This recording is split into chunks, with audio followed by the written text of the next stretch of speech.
President Muhammadu Buhari has asked African leaders to ensure that the African Continental Free Trade Area Agreement is fair to all. The president made this call in Niamey, Niger Republic, when he signed the agreement, making Nigeria the 53rd state on the continent to append his signature to the document. The signing ceremony was the first event at the opening of the 12th Extraordinary Summit of the African Union and launch of the operational phase of the AFCTFA. The president had delayed signing the agreement, which entered into force May 30, 2019, to give room for extensive consultations with stakeholders.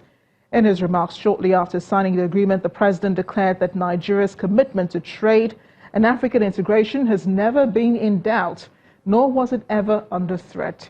He told the summit that Nigeria will build on the event by proceeding expeditiously with the ratification of the AFCTFA.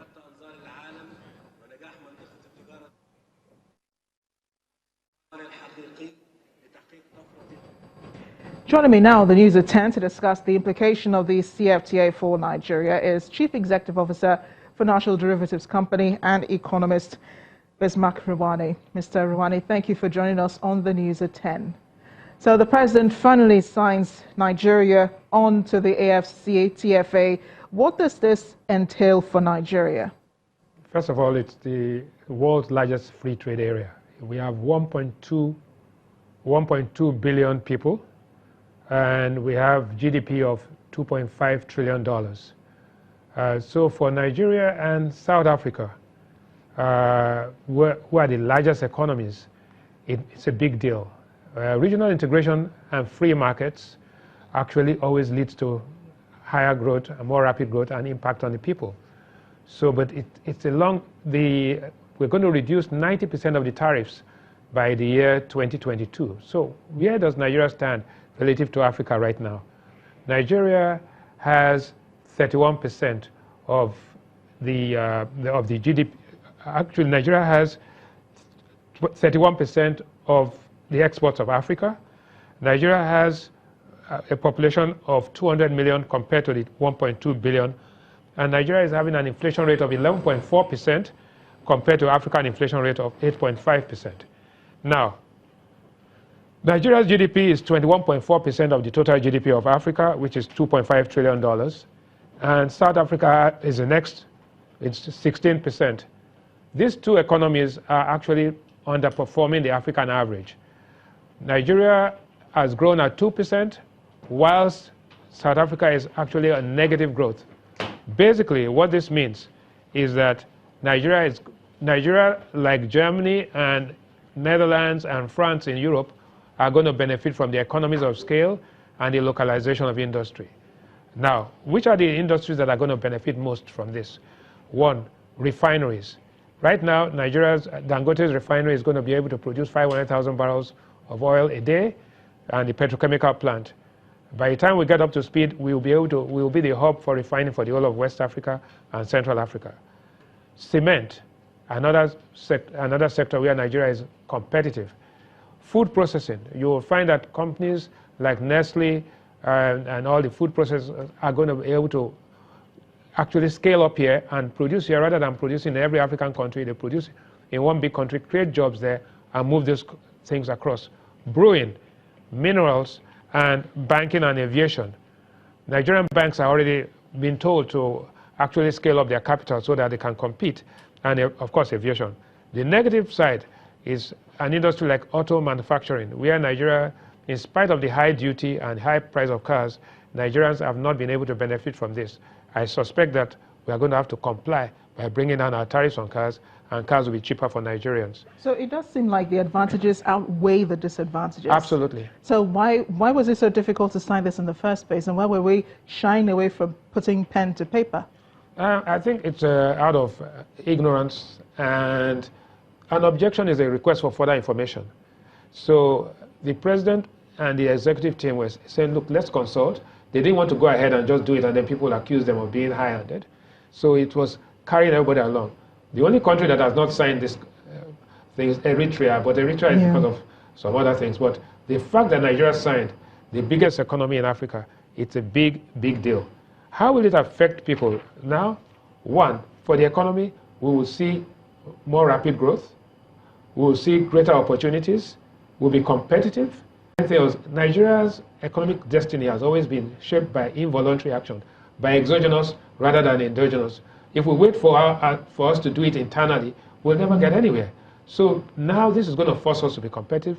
We are going to have to attract investments in here. If you want Nestle or Guinness or Nigerian breweries or South African breweries or Promacedo to invest in this country, you've got to give them incentives, you've got to protect them, you have to deal with your security issues and deal with your enforcement of laws.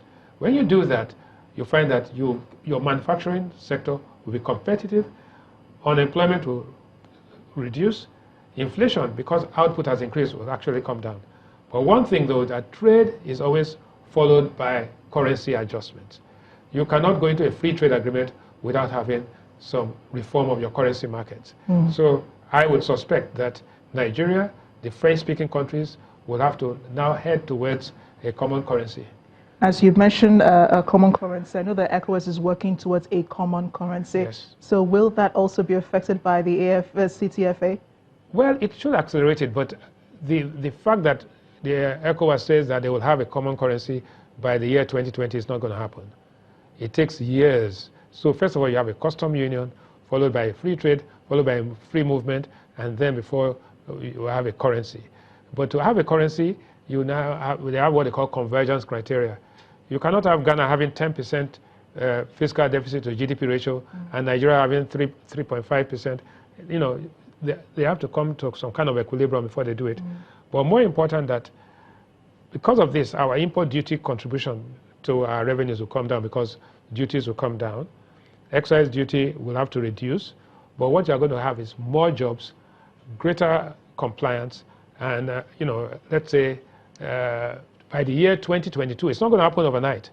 So no, let us not just be carried away by this. Yeah, it's a very lovely picture that you paint. I mean, Yes. that's the ideal situation that should happen. But that's what's going to be. That's what's going to happen, really. Yes, but you know what we say in Nigeria is that we need to have an enabling business environment, and that's what we keep talking about.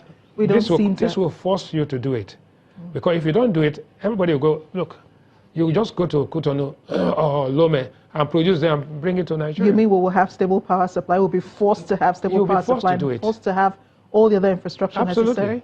You see, some of these things are not rocket science. You will be compelled, you will invest in the right sectors. You will have proper people managing the key sectors of the economy. What has happened recently is that we've just been, you know, we've had excess supply of intellectual dishonesty, so that we're lying to ourselves rather than telling the truth. The reality is that with this, because you are competitive, because you are dealing with the bigger picture with everybody, you are forced to be honest, and you are forced to deal with your problems themselves. But net, Nigeria and South Africa, Kenya and Ghana are going to benefit more than any other part of Africa. And these are all English-speaking countries you mentioned. Well, the French-speaking countries are also going to benefit. Ivory Coast, Ethiopia. So to be honest with you, almost everybody is going to benefit. We are going to be better off. If you look at Europe, Portugal, Spain, Greece, in the past they were laggards, but ever since they went to the European Union, you can see that they've all taken off. And so the difference between the standard of living in Spain, Italy, and that in France and Germany has narrowed. Everybody, it's a tide that lifts every boat. So I won't be bothered about it. In fact, it's time for Nigerians to celebrate, because you're going to have a much more effective government.